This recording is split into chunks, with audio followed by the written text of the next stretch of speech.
nous parle. Chaque jour, Charles et Carole vous présentent la leçon de l'école du sabbat.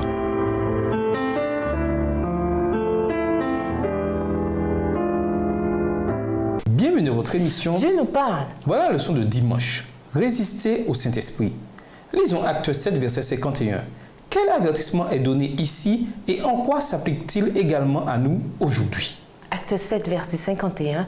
Homme au cou raide, incirconcis de cœur et d'oreille, vous vous opposez toujours au Saint-Esprit. Ce que vos pères ont été, vous l'êtes aussi. Il y a un certain nombre de péchés mentionnés spécifiquement comme étant des péchés contre le Saint-Esprit.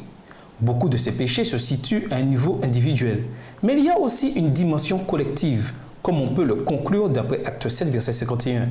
Étienne souligne que ces accusateurs ont la nuque raide, comme les Israélites rebelles quand ils ont adoré le veau d'or. Exode 33, verset 3. Ils résistaient au Saint-Esprit car ils refusaient d'écouter ce que le Saint-Esprit voulait leur dire par l'intermédiaire des prophètes de Dieu. Ce motif d'opposition à Dieu et à ses plans en a, en fin de compte, amené certains à rejeter les déclarations du Seigneur Jésus-Christ.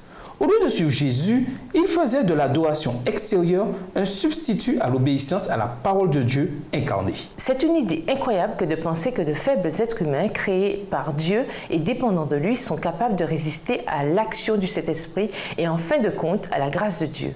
Aussi puissant que soit Dieu, il ne s'impose pas à notre libre arbitre, il respecte nos choix. Après tout, si Dieu voulait nous obliger à lui obéir, pourquoi ne l'a-t-il pas fait dès l'Éden avec Adam et Ève? Le monde aurait été épargné de toute cette crise du péché. Dieu nous a créés en être libres, avec la possibilité de faire des choix moraux, que ce soit pour la vie ou pour la mort, pour le bien ou pour le mal. Quel don sacré et comme il a coûté cher. Chacun est responsable de ses propres décisions, mais nous avons également une responsabilité collective. Nous devons nous encourager les uns les autres à être fidèles, à obéir à la parole de Dieu et à rester près de Jésus. Hébreux 10, versets 24 et 25. Nous résistons au Saint-Esprit aujourd'hui quand nous résistons à la parole de Dieu et quand nous ne tenons pas compte du message de ses prophètes. Il est si facile de considérer l'Israël de jadis et de les juger ou les critiquer pour toutes leurs erreurs. Mais que dire de nos mauvais choix à nous?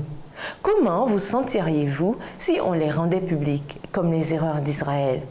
Comment aider les autres à aller vers l'amour et les belles œuvres? Quelle est votre responsabilité pour encourager l'amour et les belles œuvres chez les autres? Et nous vous laissons avec la question du jour. Comment pouvons-nous, en tant que croyants, éviter le péché impardonnable contre le Saint-Esprit? Au revoir. Et à demain si Dieu veut.